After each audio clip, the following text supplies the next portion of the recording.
Hello વિદ્યાર્થી મિત્રો, કેમ છો? હું આજે તમારા માટે સ્માર્ટ નોલેજ હબમાં ધોરણ 7 વિષય હિન્દી પૂરક મૂલ્યાંકન 2 વર્ષ 2025-26નું પેપર લઈને આવ્યો છું. તમે ધ્યાનથી જુઓ.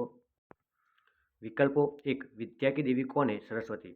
चारों औरतों के पीछे आने वाली महिला कैसी थी? वृद्धा.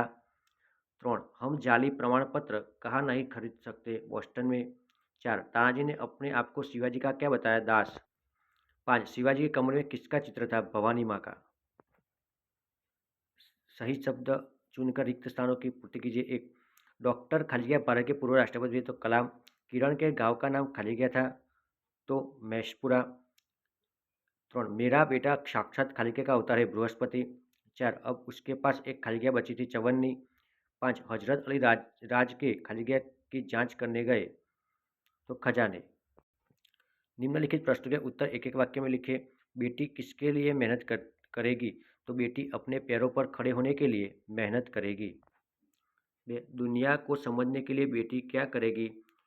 पढ़ लिखकर अपनी बुद्धि का विकास करेगी.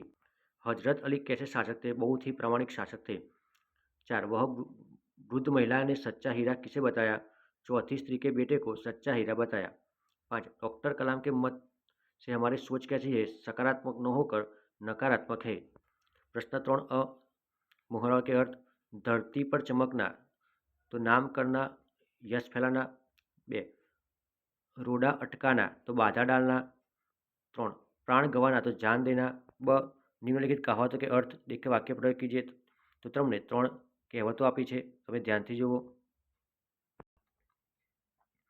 भाई क, निम्नलिखित शब्दों के उचित क्रम में रखकर अर्थपूर्ण कीजिए. प्रश्न 4, निम्नलिखित वाक्य में काल का पता चलता है, उनके सामने उस काल का नाम लिखिए. 1, अनीता 7वीं कक्षा में पढ़ती है तो वर्तमान काल. 2, रोशनी के कहानी सुनाई तो भूतकाल. समाय शब्द 1, माटी तो धूल मिट्टी. 2, अग्नि तो आग.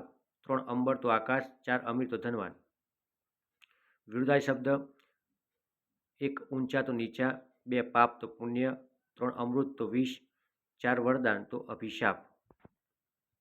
तो आ तो ધોરણ 7 વિષય હિન્દીનું પેપર સોલ્યુશન. જો તમને આ વિડીયો ગમ્યો હોય તો વિડીયોને લાઇક કરો અને તમારા મિત્રોને આ વિડીયોની લિંક શેર કરો, જેથી તેમને ઉપયોગી થઈ શકે. અને ચેનલને સબસ્ક્રાઈબ અવશ્ય કરવી, જેથી હું આવનારી પરીક્ષા માટેના અગત્યના વિડીયો અપલોડ કરતો રહીશ. એ સિવાય એસાઇનમેન્ટનું સોલ્યુશન પણ આપણે આ ચેનલ પર મૂકીશું. જય હિન્દ.